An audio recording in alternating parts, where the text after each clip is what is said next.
మీ అన్నయ్య business trip మీద అదేదో ఊరెళ్ళి బ్యాంకాక్ వెళ్ళాడు. ఆఫీస్ ఎదవాళ్ళకి బుద్ధి జ్ఞానం లేదు. ఈ మధ్య మరీ ఘోరం అయిపోయి నెలకి 2 సార్లు బిలొస్తున్నారు బ్యాంకాక్. అసలు అల్లాడిపోతున్నాడు. అంత దూరం అంటే ఒళ్ళు హూనం అయిపోదు. ఎక్కడో మ్యాప్ చివరి నుండి బ్యాంకాక్ రాగానే ఒళ్ళంతా నొప్పులు ఉంది, కాస్త కాపడం పెట్టు రాజ్యం అని నోరారా అడుగుతాడు. అల్లాడిపోతున్నాడు. పోనీ నేను కూడా వస్తానయ్యా నీతో పాటు, నువ్వు ఆఫీస్ పని చూసుకో అంటే, వద్దో రాజ్యం నువ్వు రామాక, కడుపులో నీళ్లు కదలకుండా ఉండు, వేళకి తిని పడుకో, నీ ఆరోగ్యం నాకు చాలా ముఖ్యం అంటాడమ్మా మహానుభావుడు. అల్లాడిపోతున్నాడు.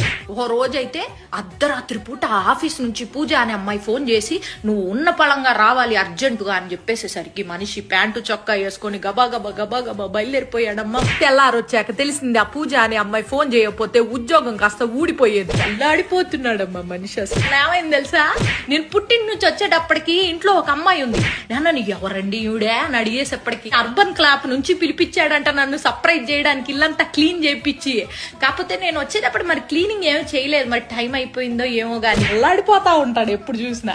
చింటూగాడి క్లాస్ టీచర్ తోటి 24 గంటలు ఫోన్ మాట్లాడుతూ ఉంటాడు. వాడికి ఎలా చదువు నేర్పించాలని చెప్పి సలహాలు ఇస్తా ఉంటాడంట. 1-2 సార్లు ఇంటికి కూడా వచ్చింది అనుకో. మన ఇంటి కింద లేదు 4 కాలేజీ అమ్మాయిలకి అద్దెకిచ్చాడు మీ అన్నయ్య. ఎందుకండి అంటే వయసులో ఉన్నారు, అర్ధరాత్రి అపరాత్రి ఏమన్నా అవసరం వస్తుందని చెప్పి కిందకి వెళ్ళి నేను హెల్ప్ చేస్తానని చెప్పి మహానుభావుడమ్మా. అల్లాడిపోతా.